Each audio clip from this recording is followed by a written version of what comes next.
한번 따라서 하실까요? 성령 충만하여 주님의 권능을 행하는 교회. 성령 충만하여 주님의 권능을 행하는 교회. 우리 대광교회 2016년도 표어입니다. 지난 한 주간 동안에 행복나눔 전도축제하고 또 새해의 기도 제목을 가지고 우리가 특별 새벽 기도를 하면서 여러분이 지난번 기도 제목 카드를 내주셨는데 그 카드를 제가 붙잡고 기도를 많이 했습니다. 일일이 어떤 분은 뭐 짧게 하기도 하고 좀 어떤 분은 길게 하기도 했는데 일주일 동안 기도하니까 한 3번 정도씩 평균 기도를 하게 되더라고요. 그 기도 제목 가운데 제 마음에 잊혀지지 않는 그런 기도 제목이 하나 있었습니다.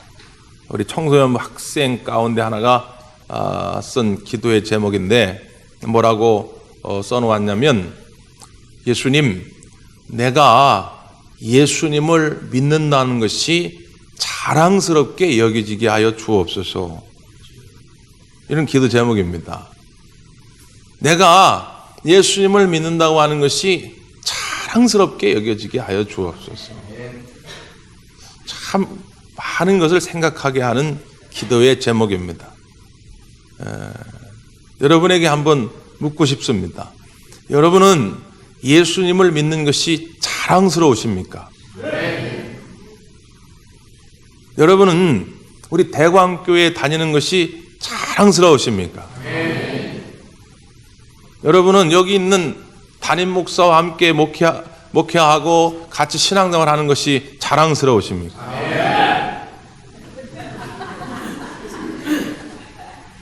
옆에 쳐다보시고 옆에 있는 그 믿음의 형제들과 함께 신앙생활하는 것이 자랑스러우십니까? 아멘.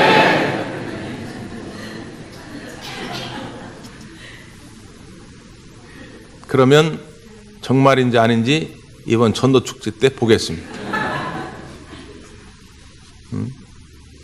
아줌마들이요, 마트 가가지고 상품을 샀는데 딴 데서 10,000원에 파는 건데 여기서 할인해가지고 9,700원에 판다. 전화 걸고 난립니다. 여보게 누구 엄마 여기 와봐, 여기 그거 10,000원짜리 여기 지금 세일해 9,700원이야 SNS에다 막 올려가지고 빨리 오라고 말이죠. 정말 예수님을 믿는 것이 자랑스럽다면, 정말 우리 대광교회 다니는 것이 자랑스럽다면, 정말 우리가 이렇게 함께 신앙 공동체를 만들고 있다는 것이 자랑스럽다면 이대로 있을 수는 없죠. 이번 행복나눔 전도축제에 여러분이 자랑스럽게 여기는 예수님을 소개하시고 여러분이 자랑스럽게 여기는 교회를 소개하셔서 이 예배당이 가득 채워지기를 간절히 바랍니다.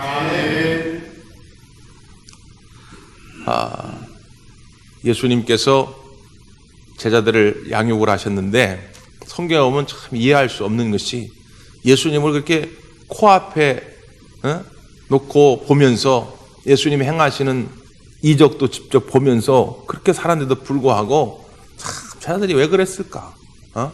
제자들이 왜 이렇게 변화가 없을까? 참 답답할 때가 많습니다. 지난번에 가을에 우리 부흥성회 할 때에 강상 목사님이 사람은 3가지 유형으로 나눌 수 있다. 1번의 유형, 2번의 유형, 3번의 유형이 있다. 1번의 유형은 어떤 사람이냐? 불신자들이다. 아예 예수님을 믿지 않는 사람들이다. 그러니까 1번의 사람들에게 복음을 전해서 2번의 유형의 사람으로 만들어야 된다. 2번의 유형의 사람은 어떤 사람이냐? 예수님을 믿고 거듭난 사람이다. 그래서 예수님에 관한 이야기도 많이 듣게 되고 교회에 관한 지식도 많이 쌓이게 된다. 그런데 예수님의 제자들을 보니까 이 2번 유형에 머물 때는 문제가 있다. 아는 것만 많아질 뿐이지 능력이 없다. 능력. 그러니까 늘 복음의 그 기쁨이 자기 안에만 계속 머물러 있을 수밖에 없다. 근데 3번의 유형이 있다. 3번의 유형은 어떤 사람이냐? 복음의 그 감격이 내 안에만 머물러 있지 않고 밖으로 나아가는 사람들이다. 그래서 이제 예수님처럼 자기 십자가를 지고 죽으면 죽으라는 각오를 가지고 가서 많은 사람들을 구원해내는 사람들이다. 자, 여러분은 1번입니까? 2번입니까? 3번입니까? 보통 강사 목사님이 이렇게 물으면 눈치 보느냐고 잘 대답 안 합니다. 근데 우리는 3번 교인이 몇 분 계셨다니까. 강사 목사님이 끝나고 그러더라고. 전국을 돌아다녀봐도 대광교회처럼 3번 교인 손드는 교회는 없다고. 우리는 하여튼 그런 교회예요, 우리는. 어쨌든. 근데 그때 하나님이 제게 주셨던 감동의 말씀이 오늘 본문의 말씀인데, 그때 제 목회 다이어리에다가 2010년도 표어를 제가 썼습니다. 그게 뭐냐? 성령 충만하여 주님의 권능을 행하는 교회가 되어야 되겠다. 일단은 중요한 거는 1번에서 2번으로 옮기는 게 중요해요. 일단은. 그리고 나서 2번에서 3번으로 가는 게 중요합니다. 2번과 3번으로 넘어간 그 경계에 어떤 사건이 있었냐면 바로 성령 강림, 성령 충만의 사건이 있었습니다. 예수님의 제자들이 예수님을 따라다니면서 보고 들은 건 많지만 그게 그냥 아는 것에서 그쳤다면 성령 강림의 사건을 지나고 나니까 그 아는 것들이 실천적인 능력으로 나타나게 된 것입니다. 우리 대광교회 성도님들이 예수님을 아는 것에서 그치지 말고 복음에 아는 것이 능력으로 나타나게 되기를 바랍니다. 그러기 위해서 성령의 충만함을 받아야 된다, 그런 얘기입니다. 예수님께서 제자들을 이렇게 보니까 참 한심스럽죠, 사실. 걱정도 되고, 예수님이 이제는 부활하신 다음에 40일 동안 계시다가 승천하시게 되는데, 야, 이 제자들 어떻게 할까? 지금 이 모양 가지고는 정말 세계 복음화의 비전을 이룰 수가 없는데 어떻게 하면 좋을까? 그래서 예수님이 간절한 마음으로 제자들에게 마지막 유언을 남기신 것입니다. 이제 너희들 육의 눈으로는 나를 볼 수도 없다. 육의 귀로는 내 말을 들을 수도 없다. 그런데 걱정하지 마라. 이것만큼은 꼭 지켜라. 마지막으로 하신 말씀. 저는 우리 대광교회가 지금 이제 34주년 되는데 대광교회 역사 가운데 2016년도는 굉장히 의미 있는 한 해가 될 겁니다. 주님 오실 날이 언제인지 모르기 때문에 우리 교회 역사가 50주년이 될지 100주년이 될지 150주년이 될지는 모르겠지만 앞으로 우리의 후배들 누군가가 여기서 살게 될 때에 대광교회 역사를 정리한다면 2016년도는 굉장히 의미 있는 한 해가 될 겁니다. 의미 있는 한 해가 되기 위해서 오늘 대광교회의 신년도에 우리 주님이 주시는 음성이 오늘 본문의 말씀입니다. 세계 복음화의 비전을 이루기 위해서 제자들에게 주었던 말씀. 새로운 역사를 쓰고자 간절히 애타하는 이 대광교회에 주시는 주님의 이 말씀. 어떤 말씀이죠? 우리 성경을 한 번 더 읽어봅니다. 4절, 5절의 말씀입니다. 4절, 5절. 시작.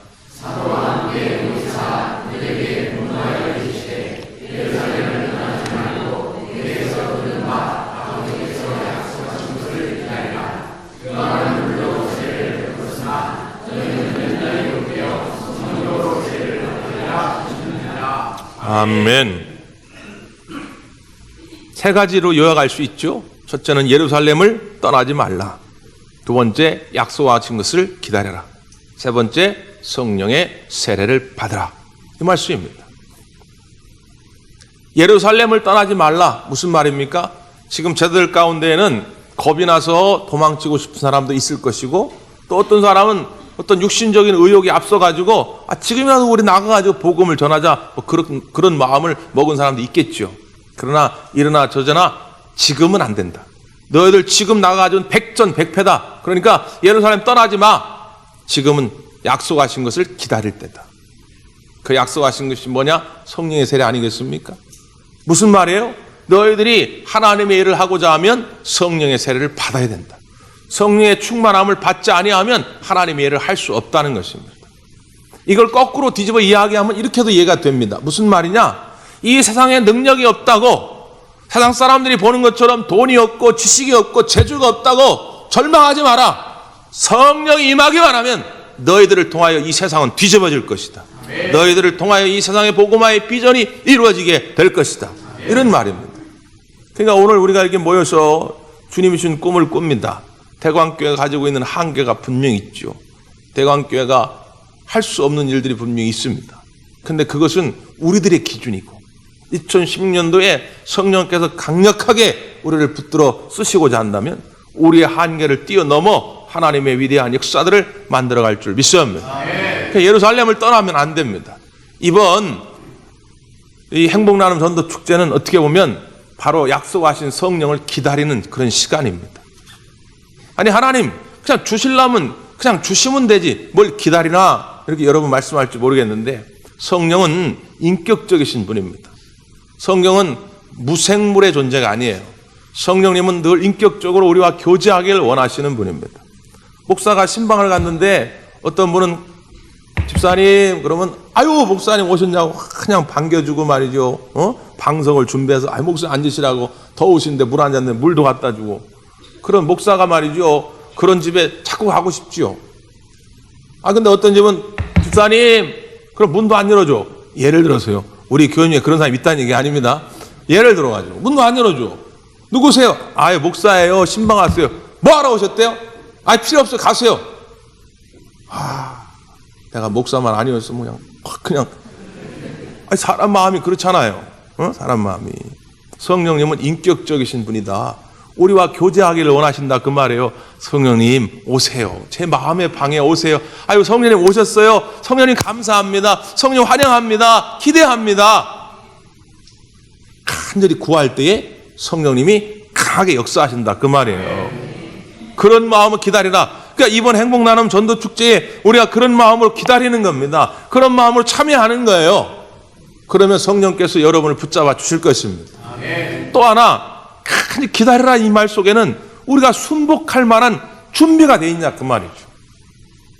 성령님이 아무리 오셔서 성령께서 인도하려고 하셔도 아유 성령님 알아요. 그 마음은 알아요.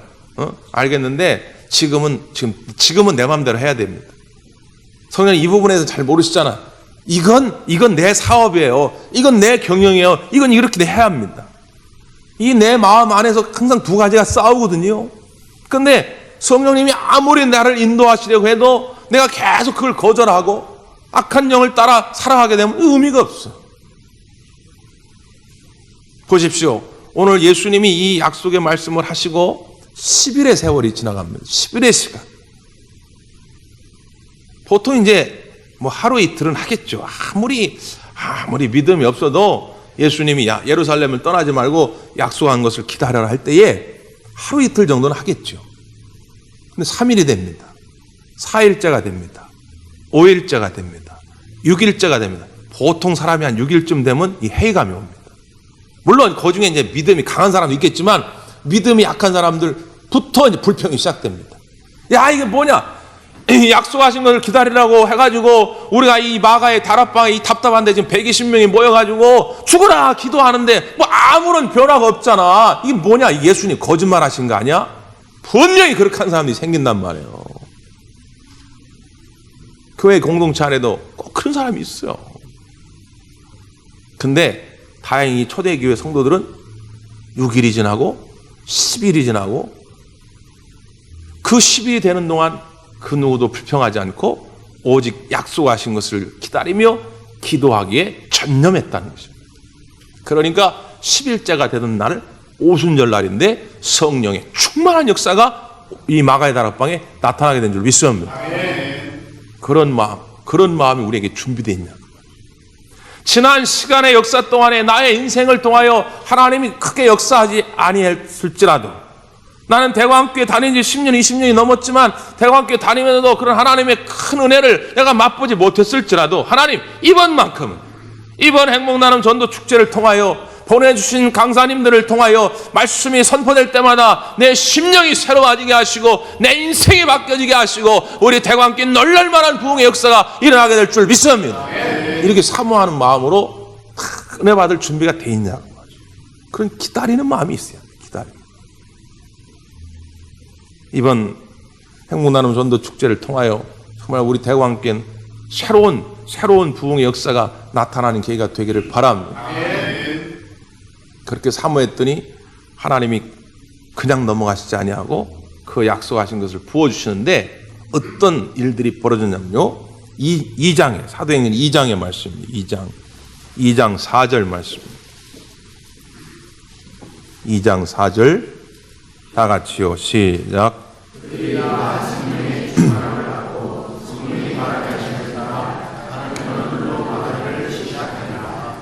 아멘. 성령의 충만한 역사가 일어나게 됐는데 그들이 성령이 말하게 하심을 따라 말하기를 시작했다는 거예요. 그랬더니 그 이스라엘 주변에 있는 다른 나라 사람들이 그 말을 다 알아듣는 방언의 역사가 나타나게 됐다는 겁니다. 선교적 방언이죠. 자, 하나님이 제일 싫어하는 죄 가운데 하나가 뭐냐면 교만의 죄입니다. 하나님과 동등함을 취하려고 하는 죄. 속된 표현으로 하나님과 맞먹으려고 그러는 거죠. 이걸 하나님 제일 싫어하는 죄입니다. 근데 이 사람들이 처음에는 다 말도 같고 마음도 같고 다 그랬는데 이것이 마음이 같으니까 야 우리가 하나님과 한번 맞먹어보자. 그래서 바벨탑을 쌓기 시작한 거예요. 그래서 우리의 이름을 드러내보자. 우리의 능력을 드러내보자 그런 거예요. 근데 하나님이 진노하셔가지고 바벨탑을 허무시면서 내린 벌이 있죠. 각 지역으로 사람들을 흩고 지역으로 흩어지면서 지역마다 언어가 달라지게 한 겁니다. 언어가. 이게 사탄의 역사입니다. 자, 우리 대광교회가 예를 들어가지고 부흥이 됐다. 교인이 한 1000명 모였다. 1000명이 모였는데 1000명이 다 다른 마음을 가지고 있다. 그러면요, 우리 교회는 아무 일도 못합니다. 이게 사탄의 역사예요. 사탄은 그래서 자꾸 마음을 찢어놓습니다. 마음을 다 흩어놔요. 그럼 뭐 10,000명 모여도 아무 일도 못해요. 그런데 이 바벨탑 때 흩어졌던 언어가 오늘 말씀 가운데 보니까 성령 임하게 되니까 저들이 방언을 하기 시작하는데 다른 나라 사람들, 최소한 주변에 10개국에 있던 외국 사람들이 자기 나라 말로 이 사람들 말을 들었다는 거예요. 말은 똑같은 말인데. 무슨 말이냐? 언어를 하나 되게 하시고 선교를 위하여 마음을 하나 되게 하셨다는 겁니다. 우리 대광교회 300의 성도가 있는데 사탄의 인도를 따라가면 마음이 다 300마음으로 찢어지지만 우리 가운데 성령님이 충만히 임하시면 300명이 한마음 될 줄 믿습니다. 우리가 한마음이 되면요 300명일지라도 30,000명 이상의 능력을 행할 수가 있습니다. 같은 마음, 같은 뜻, 같은 말, 같은 비전을 가지고 주님의 놀라운 역사를 이루어갈 수가 있습니다. 그래서 우리 대광교회 2010년도 성령의 강력한 임재가 필요해요. 내 뜻, 내 고집이 아니고 성령님이 인도하시는 대로 한 마음으로 나아갈 수 있기를 바랍니다.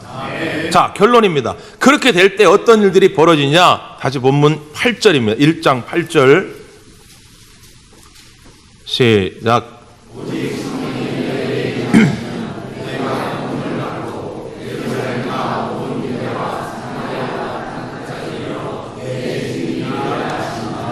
아멘. 그렇게 성령 충만하면 권능이 임하게 되고 권능이 임하니까 어떻게 되느냐? 예루살렘과 온 유대와 사마리아 땅까지 이르러 증인되는 삶을 산다. 증인, 마르투스라는 헬라어입니다. 이 마르투스라고 하는 건 그냥 증인이 아니고 목숨을 건 증인입니다. 그러니까 우리나라 지금 현재의 법도 위증죄는 굉장히 중범죄입니다. 법정에 가가지고 예를 들어서 이 사람이 어떤 사람 죽이지도 않았는데 가가지고 내가 봤는데 이 사람 죽였습니다. 그래서 이 사람이 억울하게 만약에 사형선고를 받으면 어떡하겠어요. 그래서 위증죄는 굉장히 우리나라에서 큰 죄인데 이 시대는 더했습니다. 이 시대. 만약에 예를 들어가지고 어떤 사람이 증언을 하러 왔는데 야, 이 사람이 사람 죽이는 거 봤냐? 예, 제가 봤습니다. 제 두 눈으로 똑바로 봤습니다. 이 사람이 죽였습니다. 그래, 알았어. 그래서 만약에 이 사람을 살인죄로 만약에 처형했다. 근데 나중에 이렇게 조사를 해보니까 알고 보니까 이 사람이 죽인 게 아니야. 나중에 진범이 나왔다. 그러면 이 위증한 사람도 같이 죽입니다. 그러니까 자기가 증언을 할 때에는 명확한 어떤 근거를 가지고 목숨을 걸고 하는 거예요. 만약에 이것이 거짓으로 밝혀지면 내가 죽는다는 그런 마음을 가지고 하는 거예요. 마르투스. 이 증인입니다. 우리가 주님의 증인 되기 위해는 이런 각오가 필요합니다. 어떤 무협지의 두 사람이 아주 앙숙이에요. 그 시비가 붙었어요. 그래가지고 이제 무예를 잘하는 사람이 선전포고를 하는 겁니다. 몇 날 몇 시에 어디로 나와. 너 나랑 한번 딱 싸워가지고 결판을 내자. 그런 거예요. 근데 이 상대방은 싸움을 잘 못해. 칼을 잘 못 씁니다. 그래가지고 동네에 실력자를 찾아간 거예요. 고수를 어떻게 하면 좋겠냐고. 나는 지금 싸움을 못하는데 며칠이면은 우리가 전투를 하기로 했는데 내가 거기서 죽으면 끝이다고. 그랬더니 고수가 알려줍니다. 그러면 큰 칼을 가지고 가지고 눈을 딱 감고 높이 큰 칼을 쳐들고 있어요. 눈 감고 칼을 쳐들고 있다가 그 사람이 와서 칼을 내가 싹 베는 순간 그냥 너도 내리쳐라. 그럼 된다. 그러니까 뭐 다른 건 할 수가 없으니까 시키는 대로 큰 칼을 구해가지고 와가지고는 그 전투가 시작됐는데 눈을 딱 감고 딱 들고 있는 겁니다. 근데 웬일인지 5분이 지나고 10분이 지나도 공격을 안 하더래요. 한참을 지나왔는데 그 상대방이 뭐라고 그러냐면 내가 졌다. 그럼 돌아가더랍니다. 그래가지고 그 고수한테 찾아왔어요. 아니 스승님이 시키는 대로 그냥 칼을 높이 쳐들고 눈만 감고 있었는데 얘가 조금 있다가 내가 졌다. 그리고 돌아갔습니다. 이거 어떻게 된 일입니까?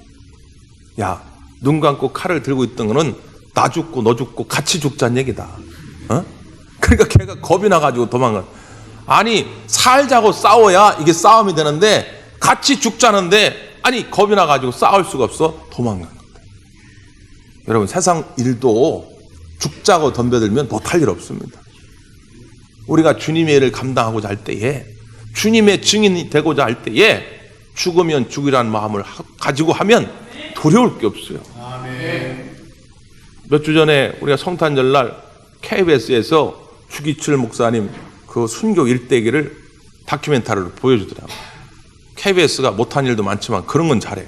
작년에는 또 재작년에는 손양원 목사님 일대기를 보여주더니 작년이죠 벌써. 작년에는 주기철 목사님 일대기를. 그 제가 봤어요. 주기철 목사님이 항상 고백하는 자기의 신앙 고백이 있어요. 한마디로. 그게 뭐죠? 일사각오입니다. 일사각오. 죽기를 각오하고 나아가면 못할 일이 없다는 거예요. 그래서 그렇게 일본 놈들이 괴롭히는데도 불구하고 일사각오의 마음으로 나아가는 거죠. 그리고 나서 유치장에 잡혀 들어갔어요.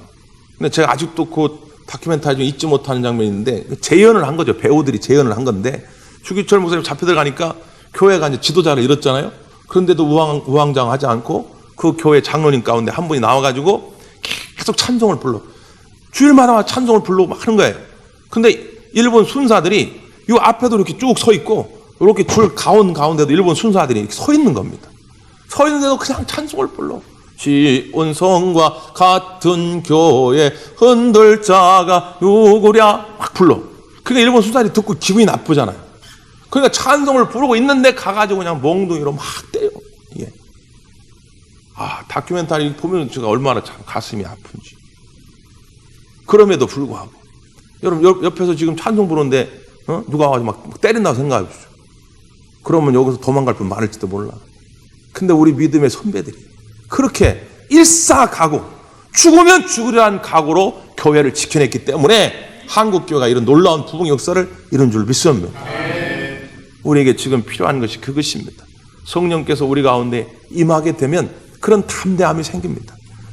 이번에 머물렀던 이 나약했던 예수님의 제자들이 3번에 이 담대한 능력 있는 그리스도인이 된 것은 바로 그 성령 충만함의 역사입니다. 오늘 저와 여러분 가운데 성령의 충만함이 있어서 우리가 담대하게 주님의 증인되는 삶이 되기를 간절히 바랍니다. 기도하겠습니다.